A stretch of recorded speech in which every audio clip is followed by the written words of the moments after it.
Hi, welcome to the Forecasting for Success podcast. I'm your host, Dr. Brie. I'm a doctor of psychology, financial educator, astrologer, and founder of Forecasting for Success, a community of people improving their financial literacy to achieve financial independence. I blend my expertise as a former professor and financial intelligence analyst with the tool of astrology to help break down why you are struggling with specific money habits and the best way to form more intentional responses and choices when it comes to money, especially to help you feel more secure in your financial decisions and improve your money skills for building long-term wealth. Hello, welcome back to the Forecasting for Success podcast. Thank you so much for being here. Today's episode is a bit different. Today, I'm speaking with psychologist Alina Stoian, who has a powerful personal story and unique expertise that combines intercultural psychology and how money can show up differently across cultures. I do want to mention a content warning that today's episode includes the topics of a partner suddenly passing away and pregnancy loss. So if either topic is sensitive for you presently, I understand if you need to skip this episode, and I hope to see you back here next week. If you're doing well though otherwise and can stick around for this episode, I'm excited for you to hear what Alina has to share, which includes actionable advice for how you think about money specific to your own cultural context and messaging. And I encourage you to share this episode with your close family and friends who can also benefit from what Alina shares. Okay, with that, let's get started. Hello and welcome to the podcast. Thank you so much for being here.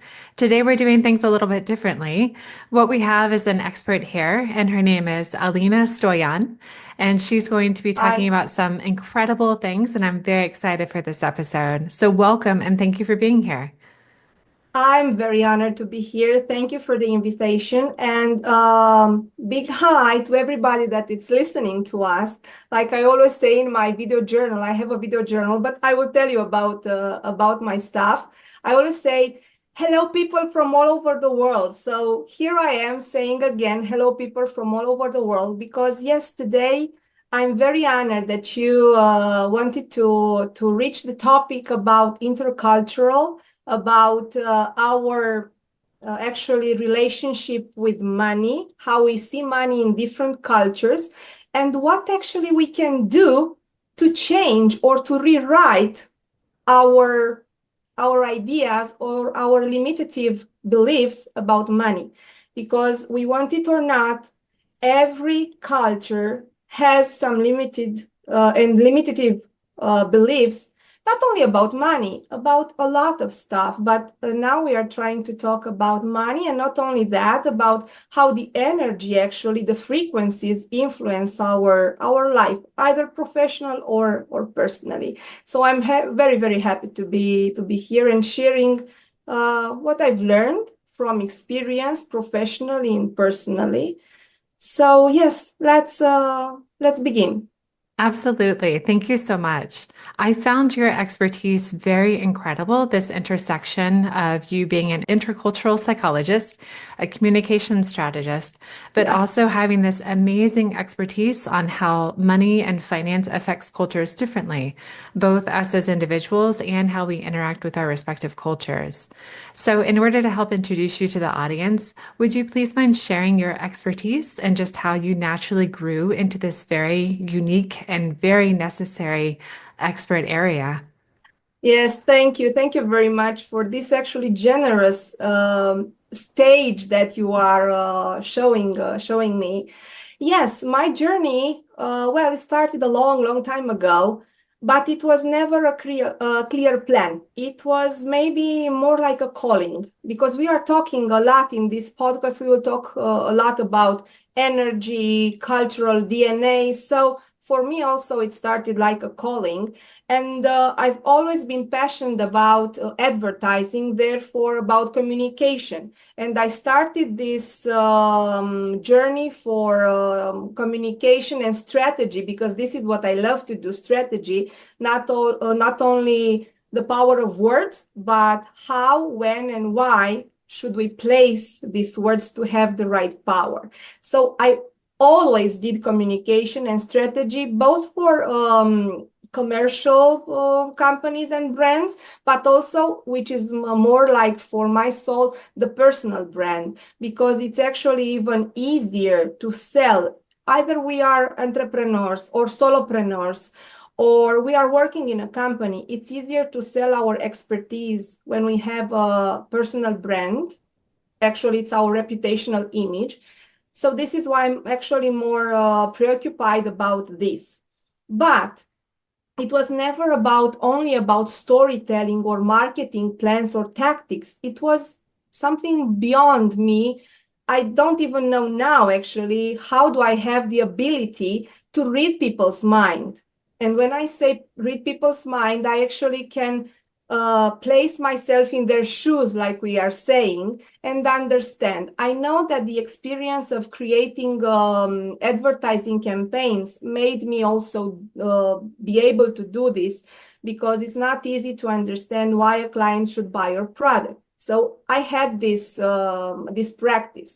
But I felt it was more than this. Maybe it's a calling. I don't know. Maybe it's just I was born like this, or this is the way I have to be in this world. But I wanted to understand more. And this is why actually I wanted to understand what's beneath the consumer actually behavior, and to understand the emotions behind their actions and what drive people.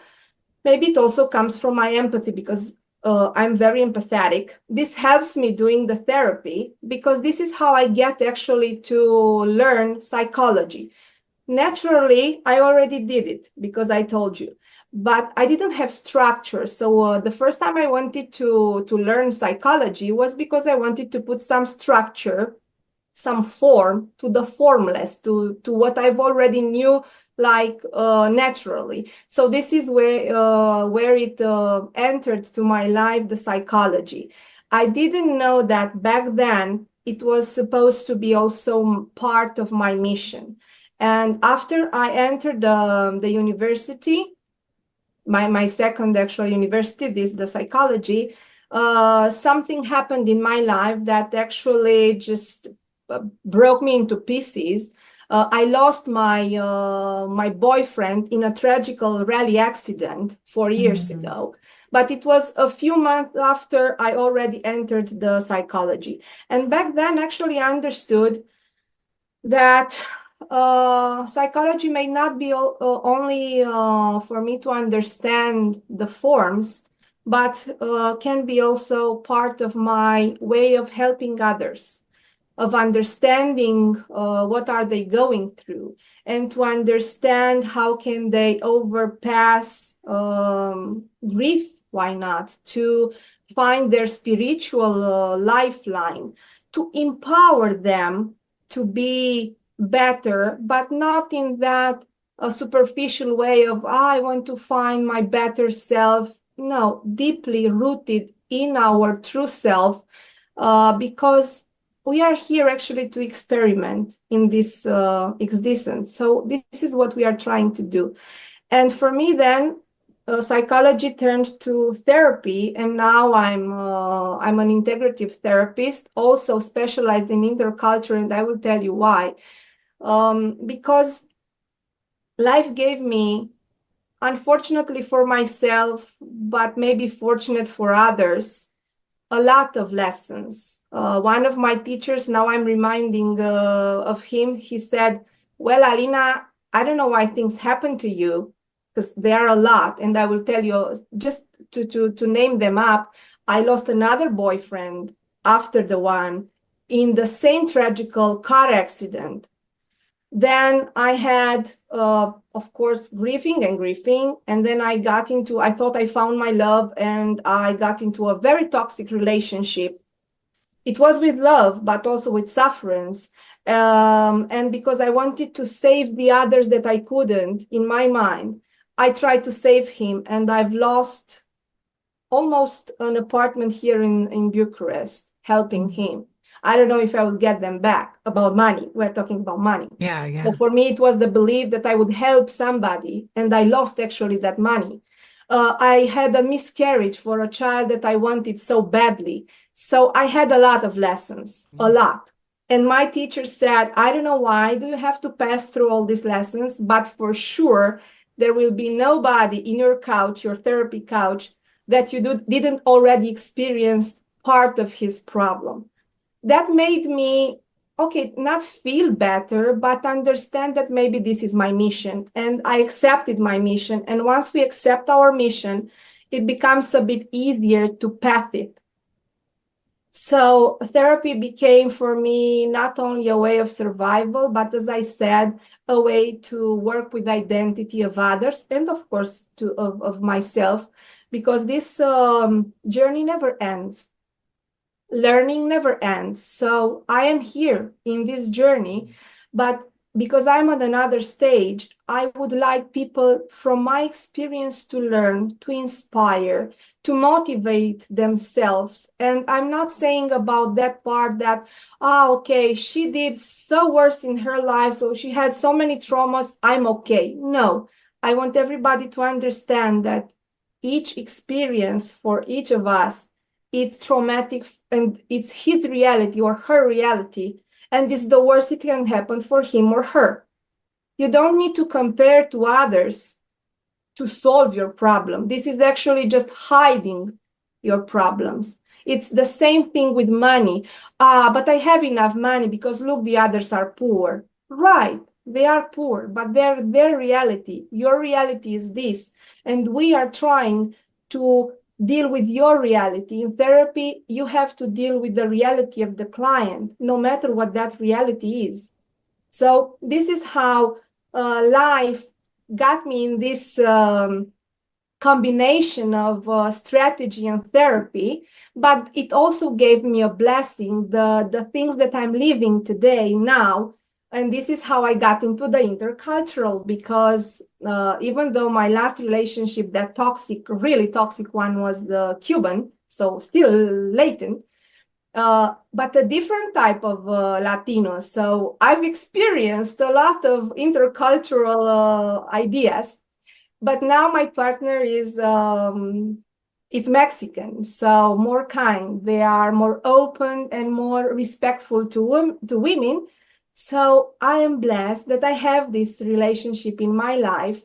And actually, it helped me because we are living in both worlds, Romania and Mexico, to understand from the root of things how is the culture. Okay, so when I will start talking about also about the connection with money, I will never tell only from the theory.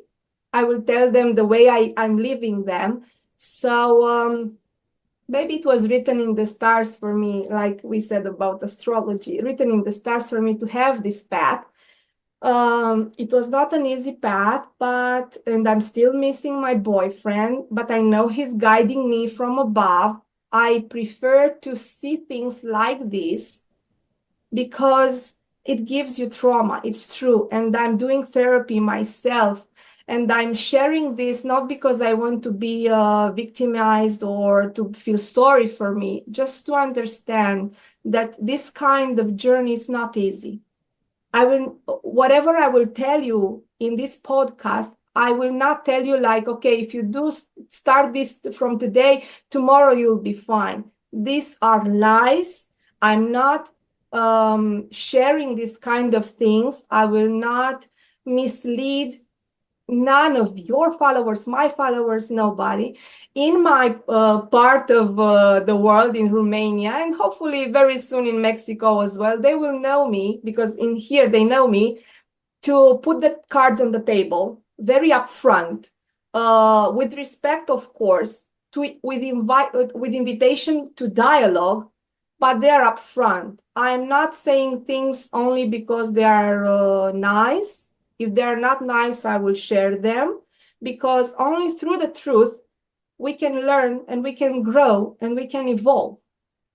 So this in a nutshell, because this is actually a nutshell, it's part of my journey, but more professionally, let's say, this is my personal story that guided me to have this combination of expertise, let's say.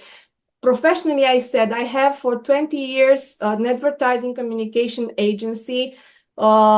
all the time I worked only with passion. I created company brands, I created communication campaigns, but also social campaigns. And I love doing social campaigns because this is where we can thrive into changing mentalities. So it's part of my job of doing this. I said, do therapy, and I have clients also from Romania, from UK. So I understand also a lot of cultures, and I'm specialized in the expats in Mexico, because that's a different story. How do you live between two cultures? And it's not easy, it's hard. Um, and I have this opportunity of having all this experience. I've also been for 7 years now, but I let it go because living between two continents is not that it's time consuming, so it's not that easy. I've been for almost 7 years a vice president in Professional Women Network, which is a global network in supporting women in leadership. So I know a bit about how to empower and to support women that want to strive in leadership. It was a bless of a period for me where I recreated strategies for the association. It was an NGO, so it was not money paid. But maybe this is my belief about money, right? You have to overgive, but never overcharge. So we will talk about this. So in a nutshell, this is my professional experience and personal story that got me here. That's a very powerful story. Thank you so much for sharing that. I really appreciate it. I am sorry for your losses. That's a lot of loss to have to go through and deal with. But you're right True. that it definitely builds and empowers you to not only have empathy for yourself and your own personal journey, but also empathy with others, like you said, because it gives you this more humanity-based experience that transcends culture and transcends language in order for you to help a lot of different type of people. And I can understand why what you have to offer is so powerful in so many different places. So thank you. And I do Yes, find it thank you. fascinating that you have these two, like we mentioned, these two very distinct professions and areas of expertise of being a psychologist and also a communication strategist, because it really speaks to you understanding the power of words. It really speaks to you understanding the power of language and communication and how that really can take away our own power or elevate our own power in Mhm. order to understand what words can do for us internally and externally. So I True. do I do find this whole baseline of language and communication just so fascinating with your areas of expertise and the work that you're doing in the world. Thank you. Yeah, I do believe in the power of the word in the world. And I always say the word was first. Either we are believers or not, the word was first because it came from the divine love.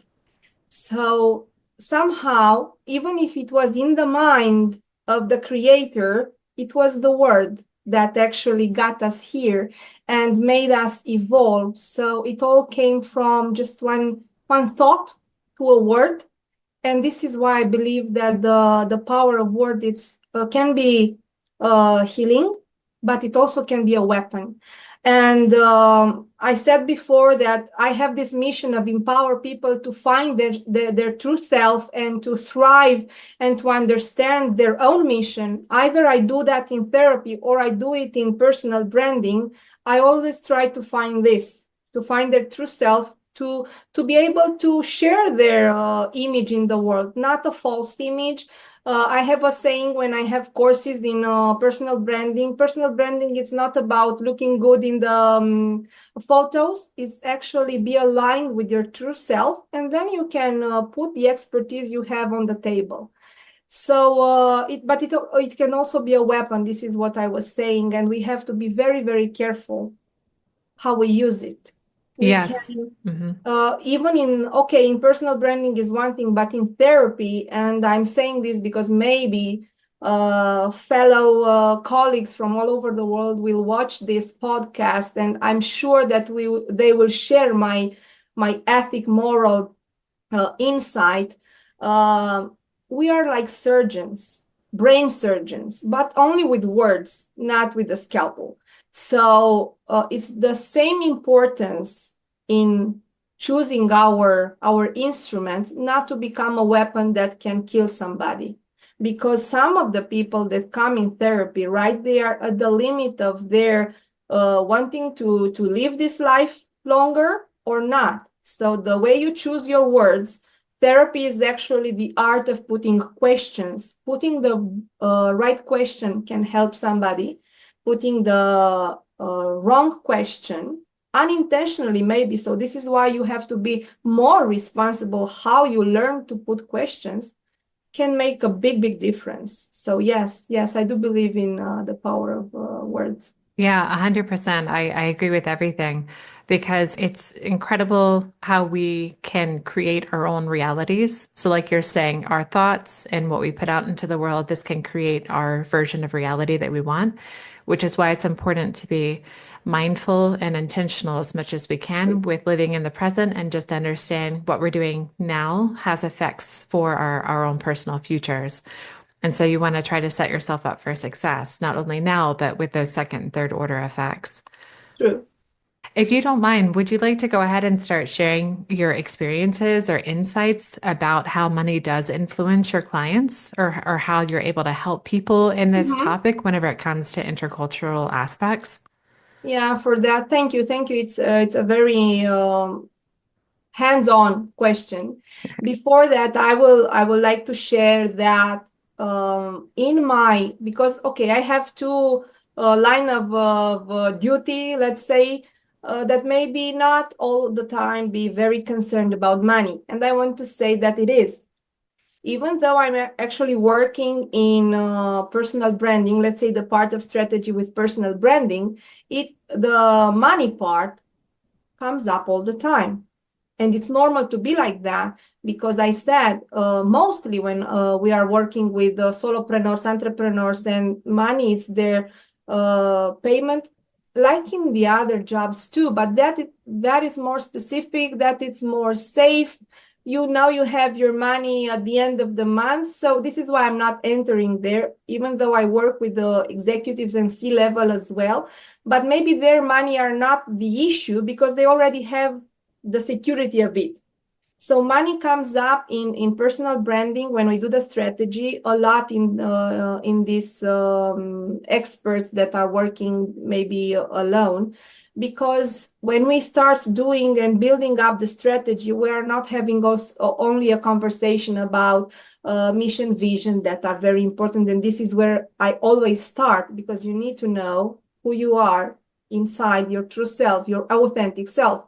But then we go to the strategy, the more specific parts, the objective, the value, the positioning, and that comes to pricing and monetization. So yes, money do come a lot in this job that I have, but it also comes up in the therapy part in a different way.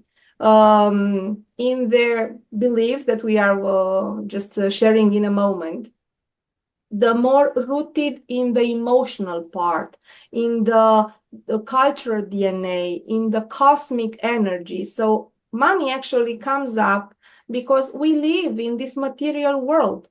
Like Madonna said, but not in that way too, in different cultures, not in all of the cultures, but yes, in some cultures, we are living in a material world.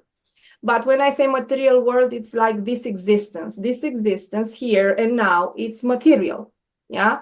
We need a place to live. We are eating stuff that are material. So this is the translation of the material world that I will maybe sometimes suggest here. So in therapy, this money comes up, this idea of the money. Why don't I have enough? Don't I work enough? What I discovered was actually that it's not the money problem, it's the self-worth problem. Mm. So when we talk about money, actually, and we go deeply in the therapy, in the psychology, we understand that these money issues come from worth issue mostly. it's not only that, that's true. It also can be some more transgenerational stuff. And if you want, I can share about this part as well, how deeply it can go back in our existence, even if we believe it or not. Yeah, absolutely. That would be great. Because you're right. It's a spectrum as to how conscious someone might be as to whether or not they're holding themselves back. So yeah, please share. Yes, because when we talk psychotherapy, we have to understand that we are more than this existence, as I said. We have ancestors, yeah. So this actually goes to the transgenerational issues that we might inherit. We also can go to regression, so other past lives, even if we believe that or not, that we lived before, that we will live afterwards, we need to understand that we are matter just now, here and now. In the rest of the time, in the rest of the existence, we are energy. So energy has a blueprint that generates our decision every time we are in a matter world. So this is why it's important to understand that when we talk about money, we have to talk also about the inheritance that we have, our DNA. And to sum it up, when we talk about transgenerational, we talk about the cultural DNA, right? Because we come from the same line of parents, grandparents, and so on and so forth. So this is the cultural inheritance that we have. What is the best news that I can give is that this DNA, our DNA actually can change. We have something that it's called, and it's discovered for, I don't know, 50, 70 years now, which is called epigenetics. Epigenetics, as you know, it's something that changed the perspective about our genes, that we have these genes so that we cannot change anything because we inherited this genetically. Well, we have 5 genes, 2 cannot be changed, but the other 3 are actually influenced by where we grew up, where we lived, so our culture, and this we can change.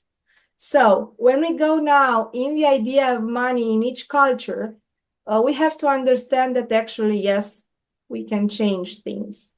So this is why it is important to understand and to have this 360 degrees perspective of things, not because I've learned it, but because this is the way we can actually rewrite, reprogram our mind.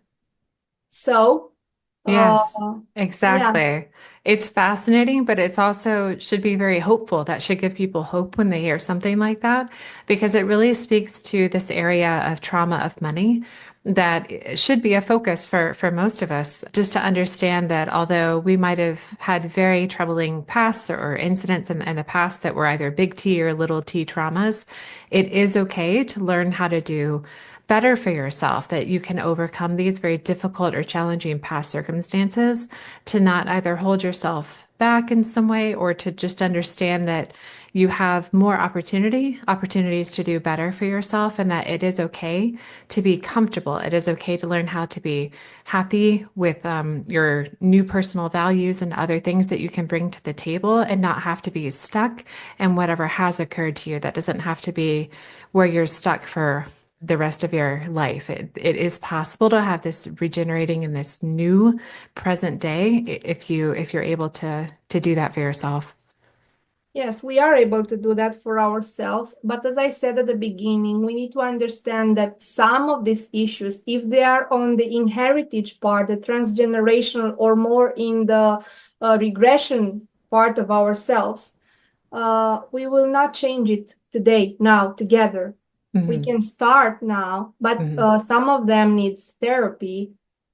Some of them, meaning the problems, need therapy, because we need to go back to the root, back to the root. We might say that, okay, I cannot gain enough money because I live in a very competitive world and I'm not good enough. When a therapist hears this, I'm not good enough. Wait, stop. Okay. When in your childhood somebody told you you are not good enough? Well, nobody. Okay, but what did your mother said when you got a lower grade? See the other that got A or 10 here in Romania, it's like from 1 to 10. Yeah, I do. Why don't you do that? This is actually telling you I'm not good enough. So this is why it needs more time to decodify the root of the problem, to go to the root of the problem. This doesn't mean that we need to work like 2, 3 years for this matter, but it's not changing overnight. So this is what it's like a disclaimer I wanted to say because it's a true one. And I've came across these perceptions working with incredible entrepreneurs or solopreneurs, it doesn't matter. They had like brilliant ideas of their new business. They had powerful voices, they could be heard, but they all the time had the difficulty of charging. They undercharge. And this actually means when you are hard to put value on your work, you say, yeah, well, but if will they pay? No, it's not about who will pay. Somebody will pay for your services. It's about why don't you believe that you're worth that much? And when I'm saying this, I'm not saying from the position that I'm a millionaire and I can just look down and tell you this. I'm living this also. And I struggle, maybe not daily now, because I understand the process, but understanding and living the process does not mean that I solved the process. And I will share you a personal story that happened actually very recently in my last therapy session, because I said, as a therapist, I need to do therapy all the time. So yay, Yeah. I'm a good client for my colleagues. But this is how it works, because if you don't do that, you will charge yourself with a lot of other emotions and you need to ventilate them. So that's fine. But I'm still working on my issues. And one of my issues was because I told you I've already lost a big chunk of money. And I said, why? Why? And my therapist was like looking at me and she said, yeah, but what's your relationship with money? And it's funny that I had this therapy a few weeks ago and now we're talking about money. Wow, that's how the universe actually works. So thank you to my therapist. And she made me think about it. And I said, yeah, I pay for my mistakes, thinking about my last toxic relationship. And she just said like this, are you sure you pay for your mistakes? And I'm sharing this because this kind of questions that we can put in therapy or to ourselves can change the perspective. And I said, I didn't say actually anything. An image came to my face because this is how mind works. This is why we are interconnected to this field of energy that I said before, that we are all the time energy, less matter, but more energy. And we are connected to the field of energy, to the universe. Either we believe it or not. When we have this strike of information, we don't know from where, well, they are from this source of universal energy that it's a cycle. So I came to this image in my head with my mother. Hopefully she will not watch this podcast. And a lot of a male figure, but it was very shadowed, and a lot of other shadows behind. And I needed to decipher this, and I understood that I'm actually paying, I don't know for what kind of debts, from my transgenerational line from my mother. And I will go there and I will discover what happens, right? But for the moment, my therapist said, and what are you going to do about this? Are you going to pay more? And I said, you know what's funny? Exactly what's funny? That my mother now, it's helping me when I struggle with money, paying all the debts that I had from the last years. She's helping me. And she said, well, but it's not funny at all. It's her debt to pay, actually. it's paying it through you, but it's her part of the debt she pays. And she said, what are you going to do about this debt? Is it yours? And I felt it. No, it's not mine. And when I say I felt it, you can put your hand here and just listen to your body as well, because your body tells you things. And I said, no, it's not my duty to pay this. And I said, I don't want to pay anymore. This struggle that I inherited, it's not mine. And I don't want to pursue with this. So this is how we begin to rewrite actually programs. So being said, my personal story that was, wow, really funny that we're talking about money. I will now go through, I said, 3 types of cultural understanding about money. What type of transgenerational belief they have in this kind of culture, and after that, what can we tell ourselves to rewrite this? And if we have time, you will tell me the time. When I have my podcast, I keep the time for my guests. So I hope you do that now, and you just shut me down, and I will go home, and that's it. No, this is fascinating. And these are very powerful stories. I love hearing about your life and your experiences. So just keep Yeah, going. yeah. Just wait in line when I will have the book, and then I will sign it for you. These are powerful. I love hearing your stories. Please Thank you continue. very much. People, and now I'm not trying not to be modest. Neither. I was already started to speak Latino. This is why I said ni because it's a combination. So sorry. People tell me you have powerful stories, and maybe sometimes I don't believe that. Because about ourselves, we have the tendency not to believe that we are great, and this is wrong.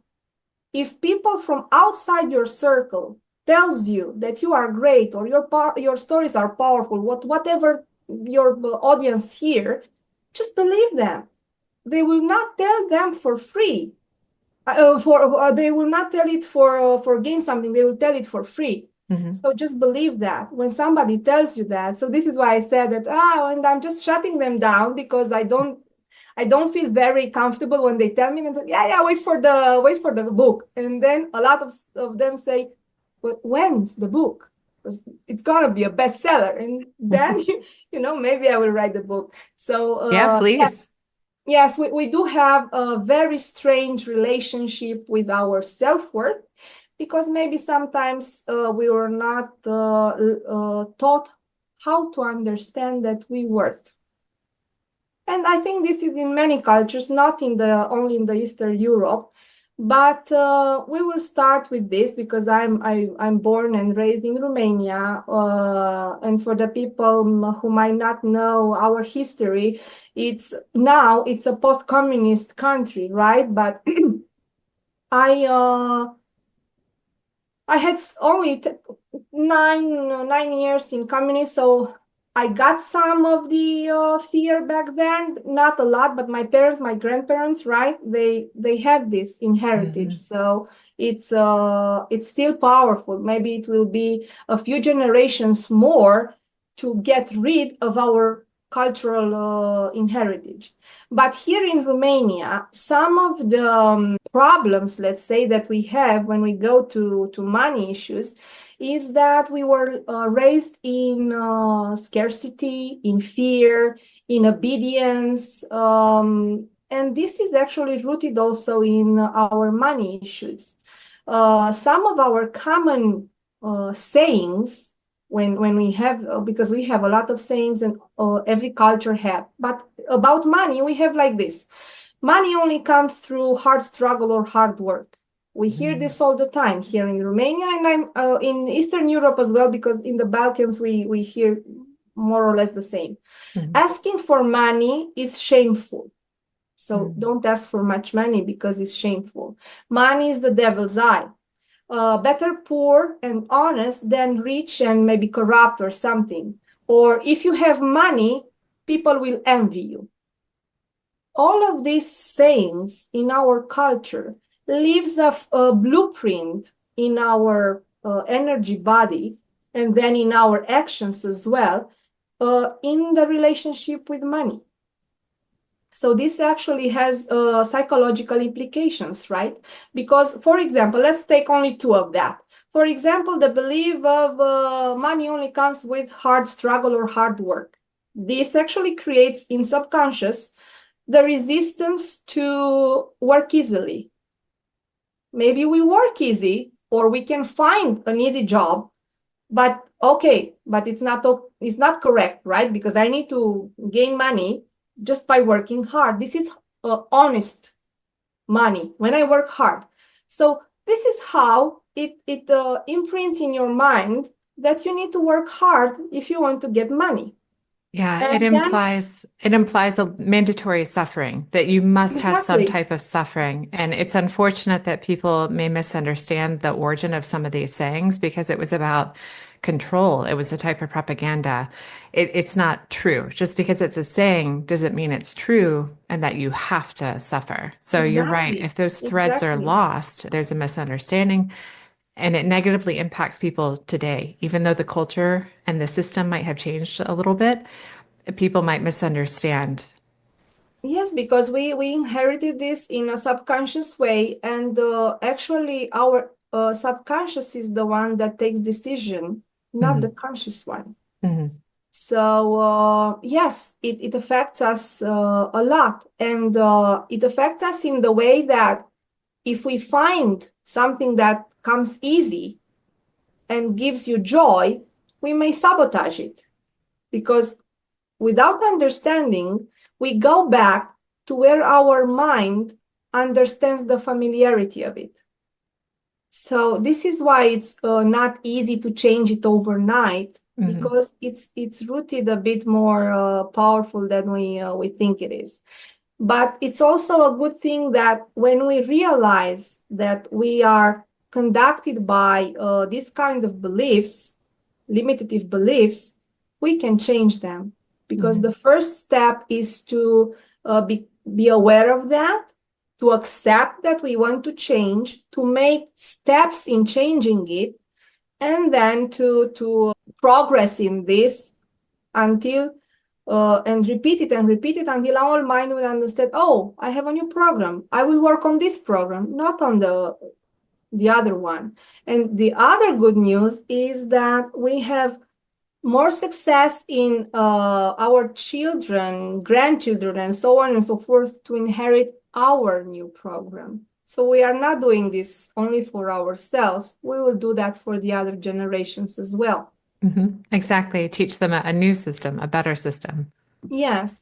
Another belief that I said, another saying was this: ask for money is shameful, right? What does this do now in the present, for example, for entrepreneurs or professional? As I said, they even though they want to charge, I don't know, the hours, they are very the hours like their real economical value, they cannot do that. They feel ashamed. They feel fear that nobody will accept that. So It's also a very isolating belief. It causes true. you to not reach out for help because help doesn't always have to cost money. Like what you were saying, it's the sharing of language, it's the sharing of ideas and Mhm. communicating that doesn't have to cost money. And so if people isolate themselves, it can hold them back in ways that they may not even realize. That you're right, it does affect their finances because it would limit their sales and things like this. But just to be isolated in and of itself is also negative.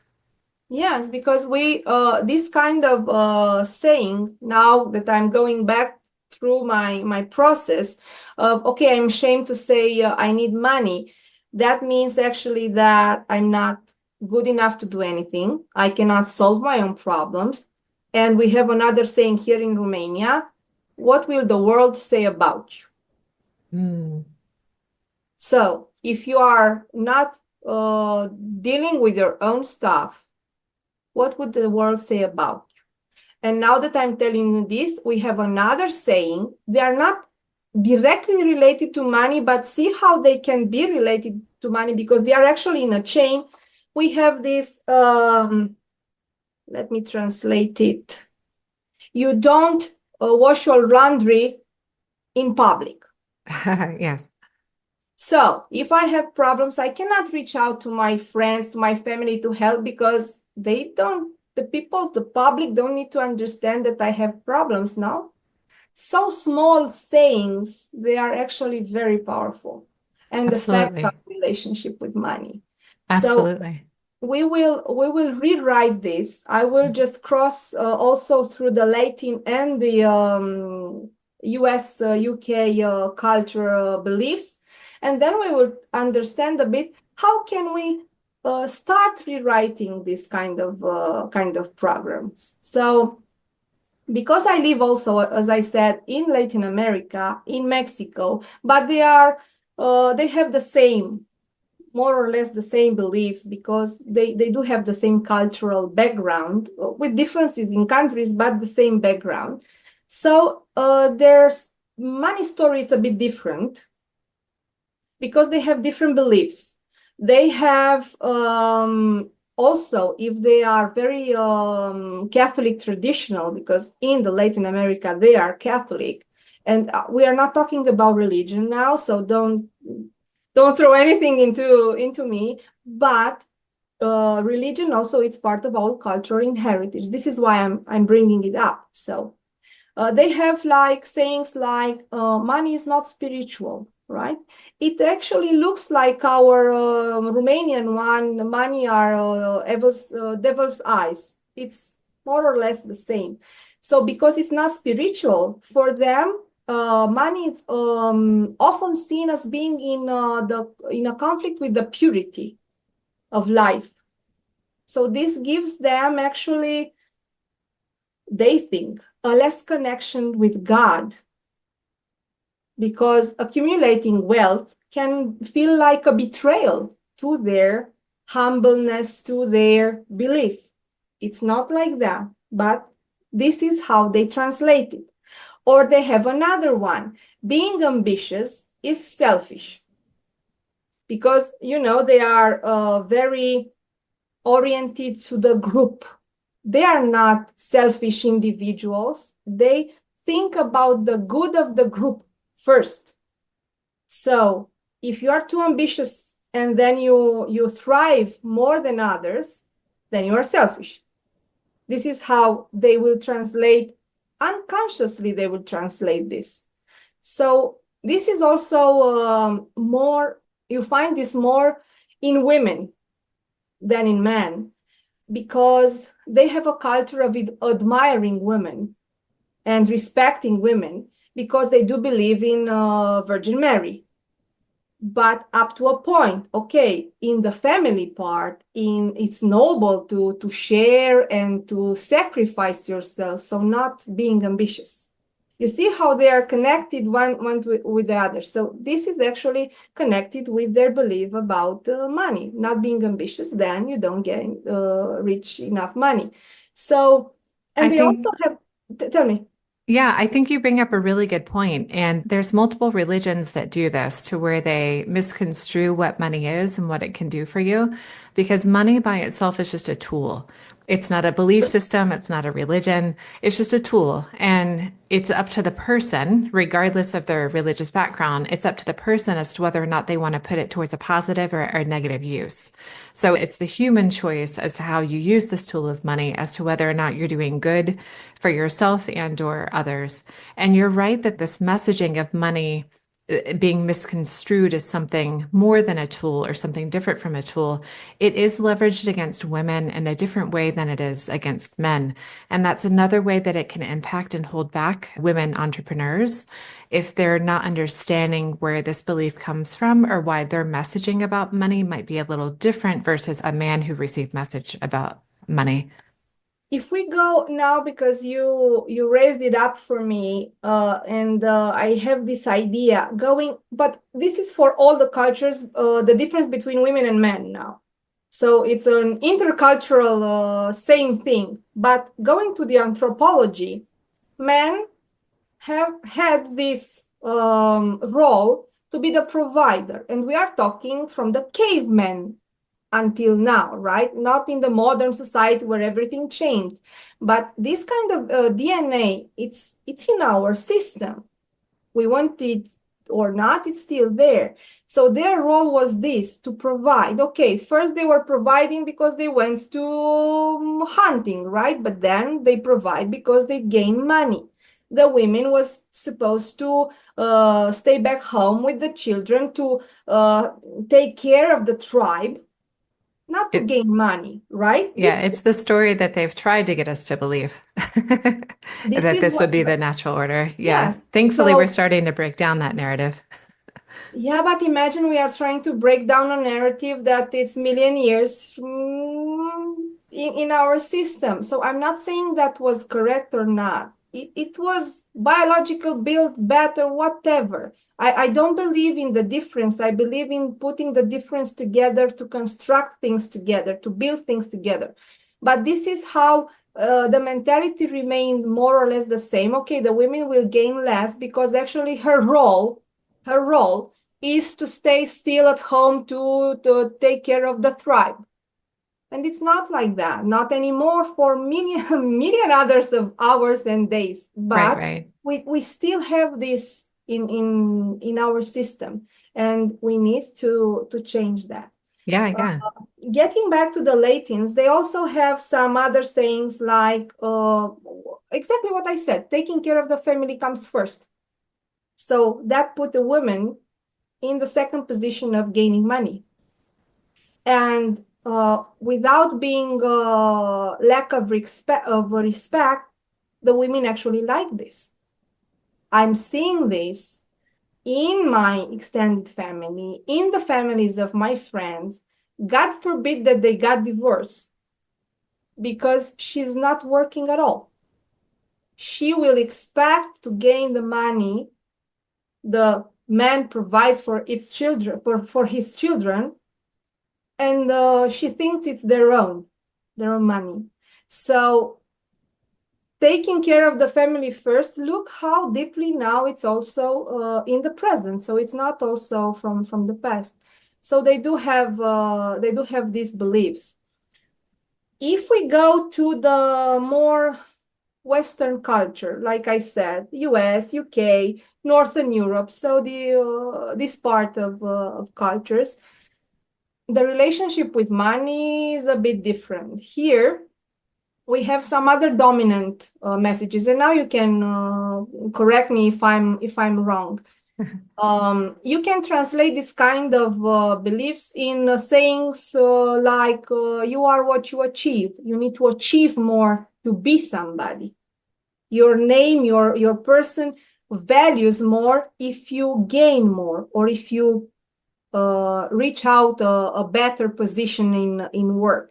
So this is why we see, I think, a lot of Americans not happy, and Germans as well, and also this part of Western Europe performing, but they go to burnout as well because they need to perform, they need to perform, they need to perform. They take less vacations than others.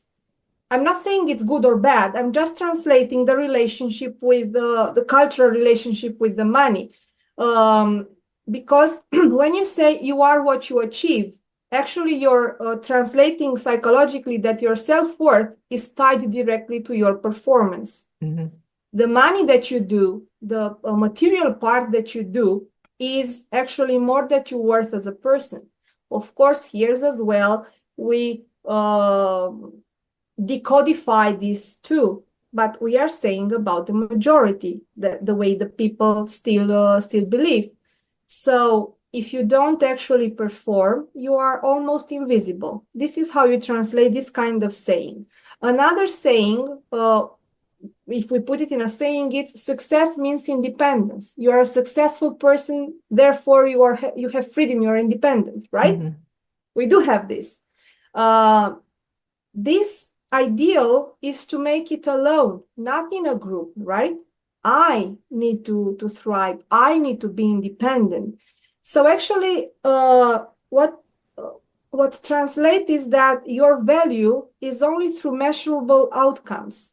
I have an outcome, therefore came the KPIs, Yeah. right? We have KPIs. We need to have, of course, we need to have them, but we need to understand them with balance, not only this, right?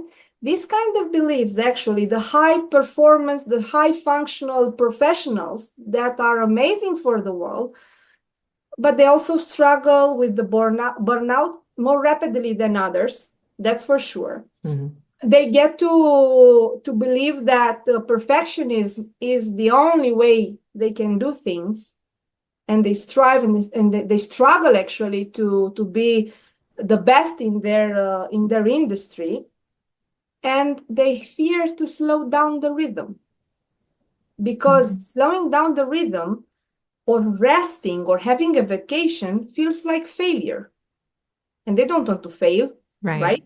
Because failing means you are weak, and they cannot be weak.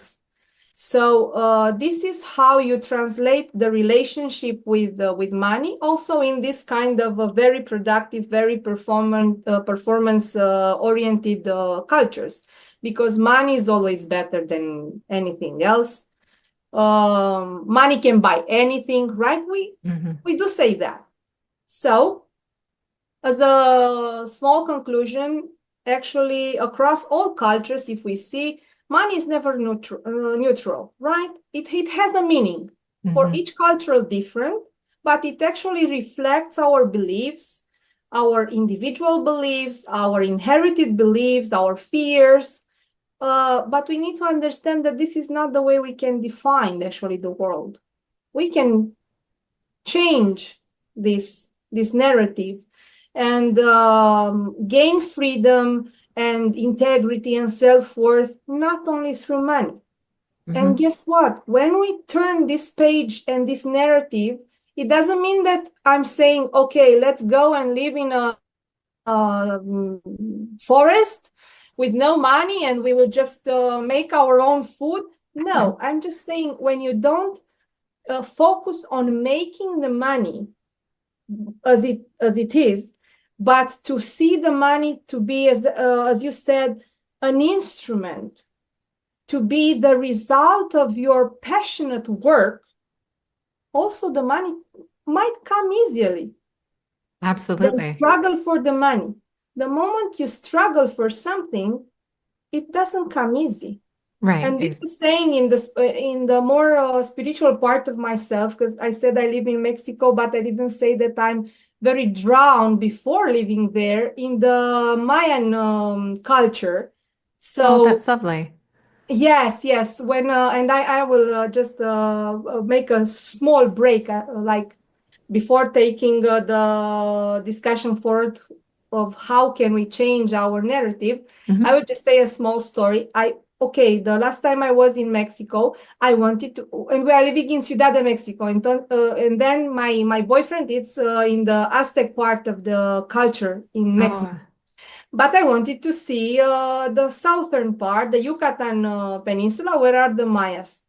And when I got there to Chichen Itza, which is their place of temples and so on, I was feeling like I was going home. I was very happy I will see my ancestors, my grandparents, and people was like, "Have you ever been here?" No, I haven't.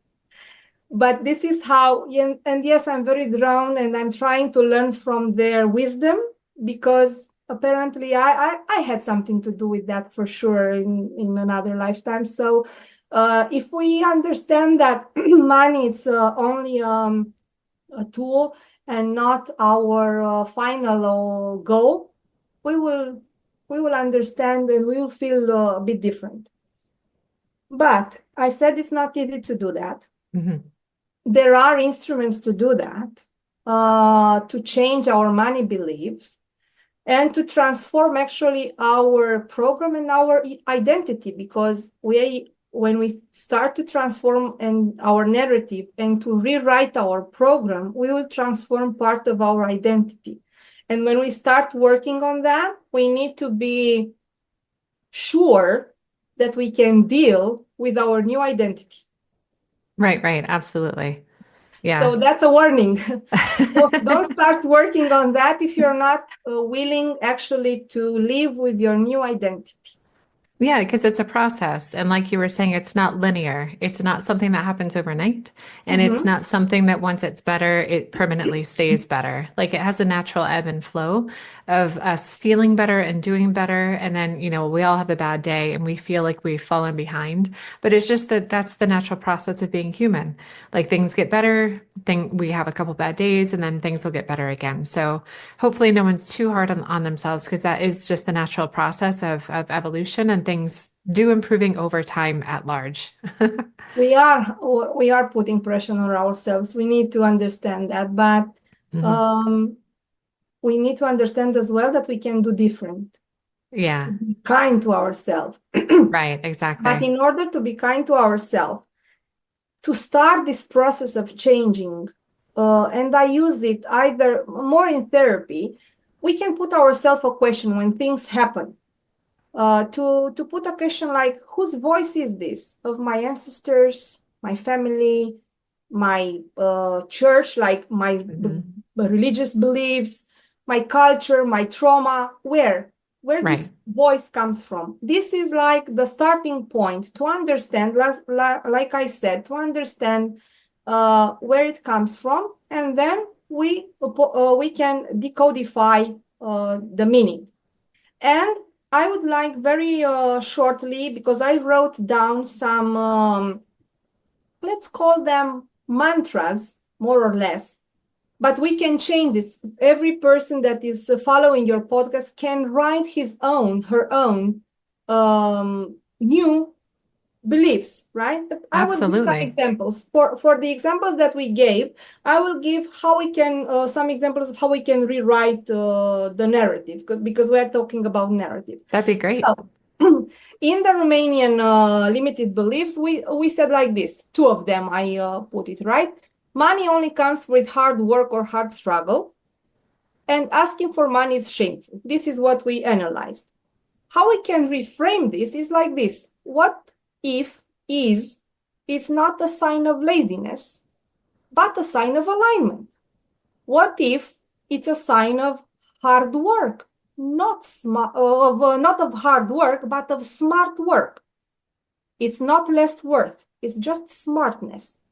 So Absolutely. we can tell this to ourselves. We can transform them into mantras if we want, because this kind of ideas separate value from sacrifice.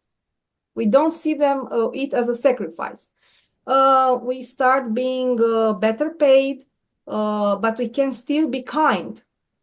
Kindness does not anything to do with being less paid. We can Mhm. gain a lot of money and still be kind. And from here, you can, as I said, transform them into mantras. And I will give you a few examples if they will write them down, your audience, but they create their own. And if they share that own mantras in your comments, would be amazing, because I'm teaching and I'm learning in the same time. But some of them can be like this: I am allowed to earn with ease and integrity. It's one of them. This is how I thought about it. I work smart, not just hard. My value is not tied to exhaustion. Ooh. I can charge for my gifts and still serve with love. For these people that work in domains more about serving others, even with therapy or I don't know, even in an NGO, you need to gain money. This doesn't mean that your help is less worthy. So this is Yes. why I put this too. If I would translate this in the brand strategy for somebody who wants to build his reputational image, this actually shifts the language from being apologetic to being assertive. Okay, I can do that. I can earn money, but still help others. And then your price will not feel like um, a shame of request that you have, right? Mhm. So this is how you can shift. It doesn't mean that you have to tell your mind many times this, but at least it's a start, okay? Mhm. In the Latin American culture, as we said, they have this money said unspiritual or in a secondary place. And we said money is not spiritual, being ambitious is selfish. And they have another one, which is primero Dios. It means God first, which is an amazing, actually, reminder of your faith, but it has nothing to do to put God. If you gain money, doesn't mean that you don't put God first. Oh, yeah, absolutely. Yeah. So this is the idea. Reframing it, it will gain like this. It will remind you that abundance is not betrayal, because we said abundance can be seen as betrayal, and spiritual and wealth are not mutually exclusive. They Mhm. can go very well together. Some mantras that I wrote are like this: my dreams are sacred. They come from love. Money can be a tool for healing and generosity as well. When I thrive, I create space for others to thrive too. Or my abundance honors God, my ancestors, and my purpose. So the same words, but with different meaning and different belief that we will tell our mind. So in branding, in communication, this will create actually a shift from humility to humbleness. Humble does not mean humility. You can still keep your humbleness and radiate. You don't need to be humiliated because you gain money. So this is how the shift can happen. And in the last part of the cultures that we analyze, the Western cultures, we said like this: you are what you achieve. If you are not productive, you are not valuable, and so on and so forth. But in this area, when we reframe, we recodify our pattern, we actually rewrite our identity, right? But we need to deconstruct the first identity to construct another identity. That means to be worthy, even if we are not that performant, even if we have a break or a vacation.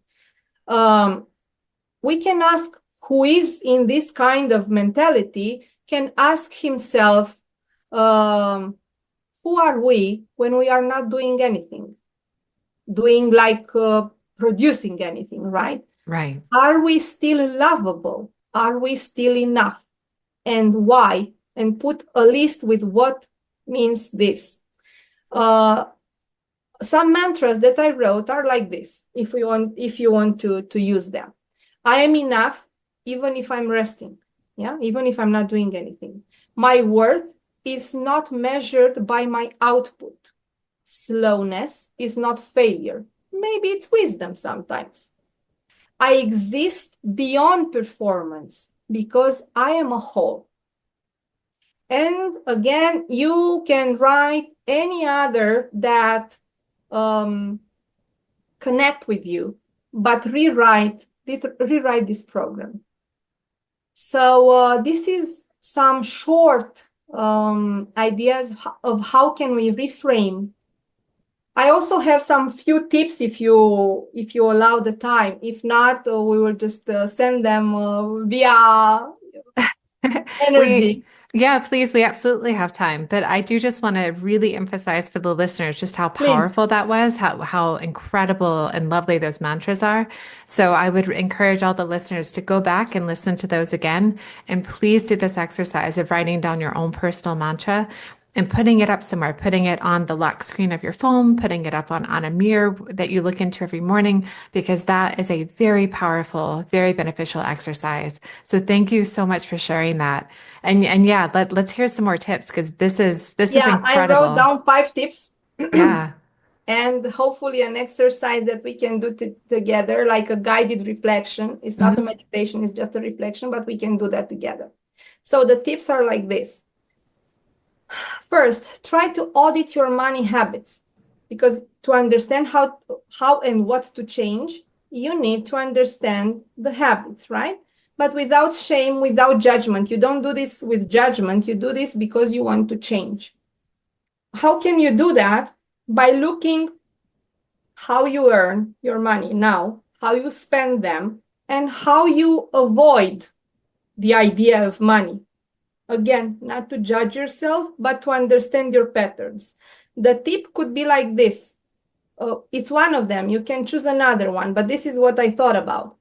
Look in your last bank statement and circle there every transaction you had that you did or where you said yes only out of fear, out of guilt. Do that, and then put yourself this question: what belief did I had at that moment when I accepted, I don't know, that payment? So this is the part of doing your audit. It's an audit. The second tip is like design your own money moment. I called it like that. What that means is that let's create each of us a conscious ritual that can change the way our nervous system relates to money. Because I said memory, we have the memory of money also from inherited, and this goes to the nervous system. So we can play a bit with the nervous system. That means the nervous system calms down when we breathe deeply, inhale and exhale. So whenever you want to go to your bank account and you need to pay a lot of bills, just breathe before. The world will not change and will not end if you don't pay today. Because I know people that if they don't pay their debts, like at the day of the payment, they go crazy. No, the world will still go round and round. So that's fine. So take a deep breath before, because you relax your body. And if it's something that you need to resolve, you will resolve them from a frequency of calm, and you will have more ideas. Or also, you can write in your planner, not the KPI or only the KPI or the obligation of payment. Write your desired income, not in the company way of, okay, I need to gain this much money because I'm in the sales. No, just put it there, put it in the universe. My desired income for this month is this, right? Because I need to live in fully comfort with myself. The goal actually for this is to create neutrality and presence about the money, not only panic around the money routine. So you can change a bit the routines about the money. The third one, this is hard because it's like this: schedule joy, not just work. And this is especially for the cultures where overperforming or overproving means worth. So more for you, for me, whatever. For us. This can be translated actually, and joy can also be productive. And the rest is strategic. Yeah, having rest is also strategic. And in three seconds, I will tell you, I felt every time, because I have this naturally, I need to rest more than other people. This is how I'm built energetically. And I didn't understand that. I discovered human design. I don't know if you know about human design. It's very close to astrology, actually, because it's mapping your energy body and the way you understand yourself and the world through your energy. And I didn't know that. I didn't know that my energy type, it's like working in spikes of energy. And I felt every time guilty when I needed to rest more than others. And felt guilty for many years until I got this mapping of mine. And I understood that this is how I'm built. Because actually my work was done in time.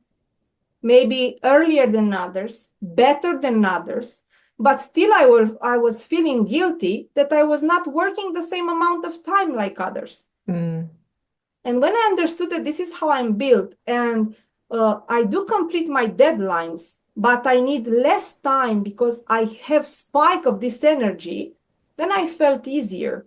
And then I do schedule this joy because this is I'm saying yeah. this exercise here Yeah. because this is how I'm built. Others are built with their energy of working uh, all the time or with the same amount of energy for longer time. That's Hmm. perfect too, but you need to understand how you are. Hmm. Nevertheless, you have to schedule this joy. What does that mean?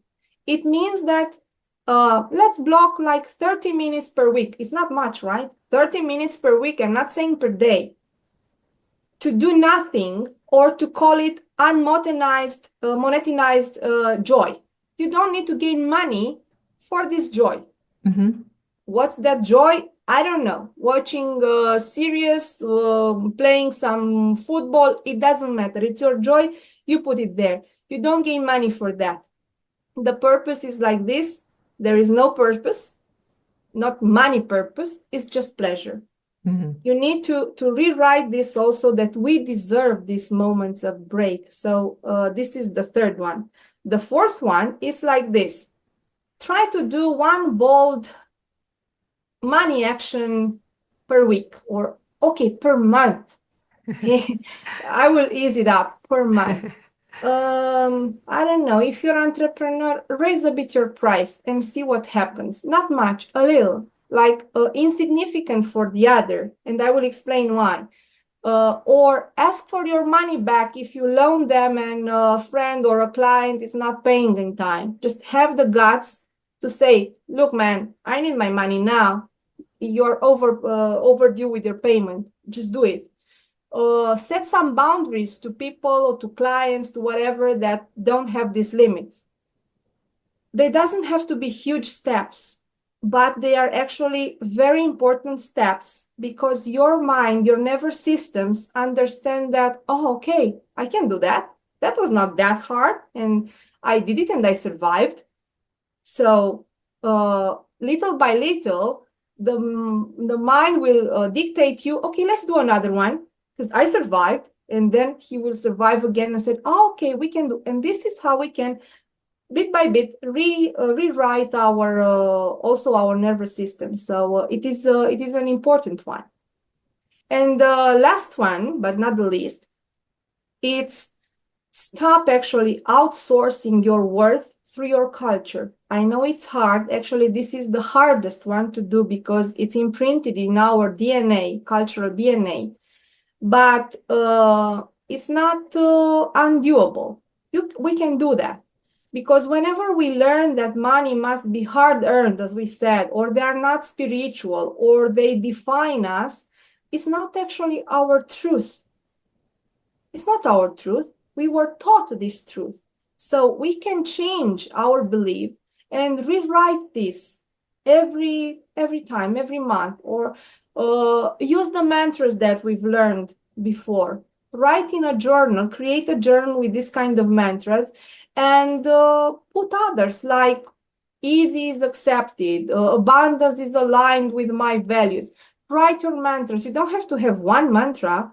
You Hmm. can rewrite all this kind of let's do different.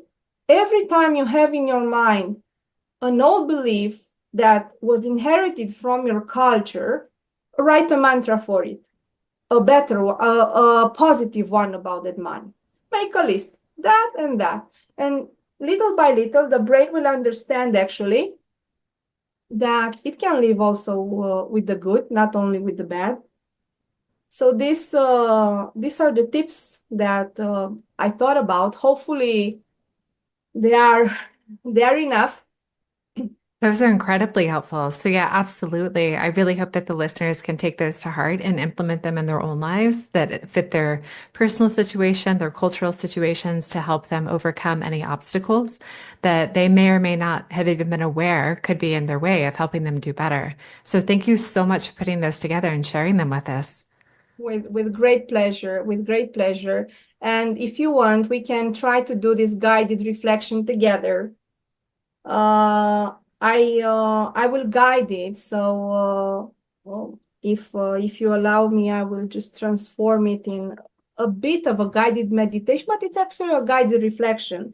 Okay, So lovely. for all the people that are listening now, I would like them to find a quiet place in their living room, in their bedroom. It doesn't matter. It needs to be quiet and far away from the routine that they have. Okay? It's safe to do that. We are okay. We are in a safe place because we need to relax a bit to let our mind create our new destiny about regarding the money, only the money now, today. Next time, another thing. So let's sit. I don't know, you can stand, you can sit down, you can lay down, the way you feel comfortable.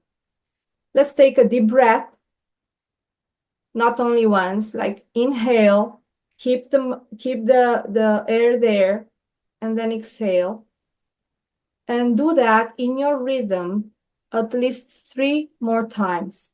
Every time, the body will relax more, the mind will relax more. You can also put your hand on your chest, on your heart energy, or below your belly, where is the energy of fear, because we need to release this. So relax. Now, when you are relaxed, let's close our eyes and just imagine and project ourselves 5 years from now into the future. You are living in the flow.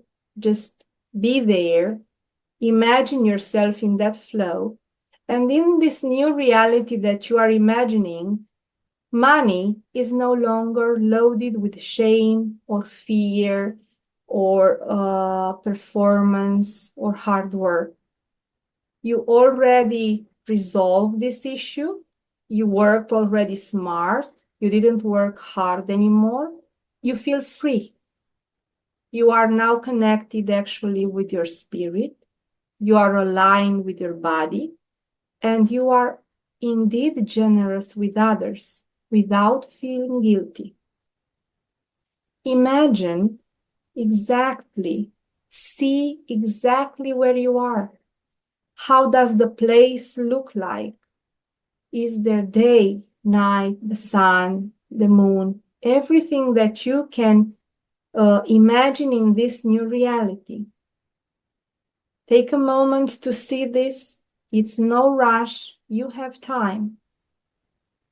Then ask yourself, what decision made me to get here? What were the decisions that I took in the past to get me here in this future, in this present future, where my money problems are solved? What other decision can I make to keep this new presence in my life? And think also about and feel it. How does abundance feel in your body? Where do you feel it? In your mind, in your heart? Where does it feel it? And how do you feel it? Find that sensation because it's important. It's important. Either is a warmth in your chest, an openness in the shoulders, grounding in the feet. Just breathe into it. Believe that it's true and that it's now, not later, not in a future moment. It's now. This future, you are bringing it in your present, in your now moment. Because actually, where we place our focus and just focus there where your problems are solved about the money, where we place our energy, or where we place our focus, our energy flows.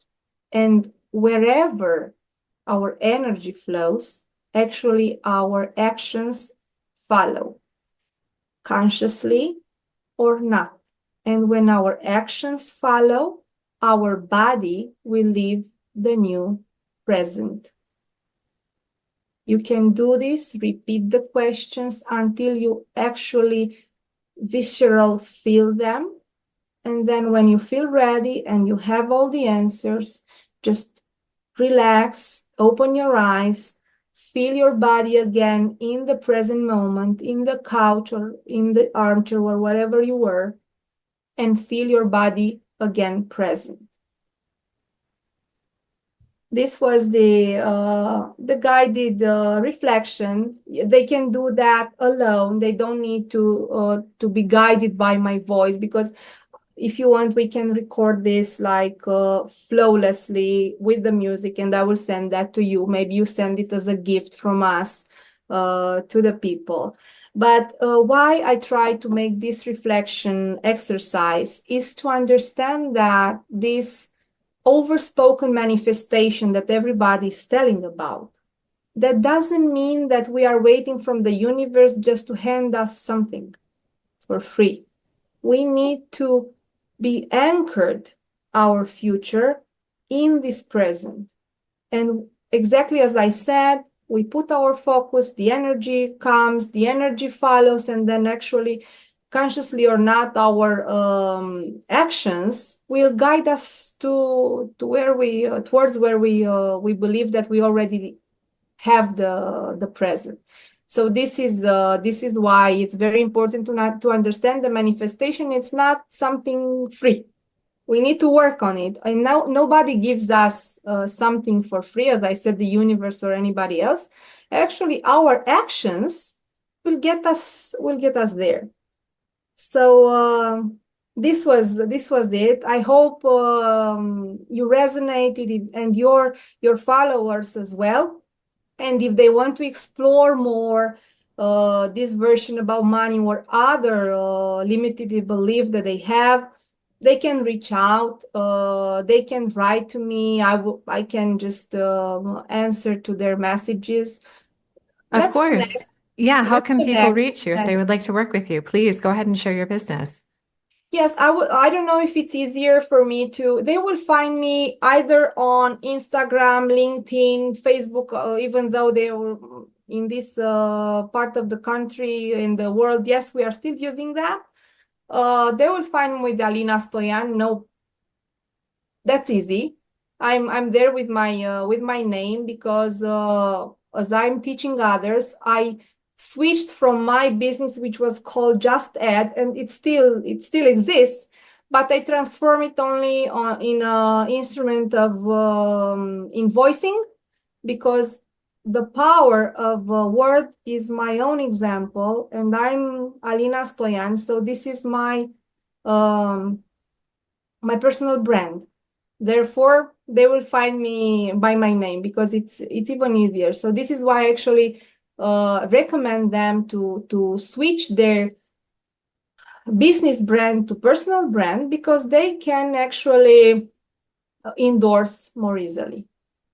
Right. They can reach out to me in any of these platforms, also in Threads lately.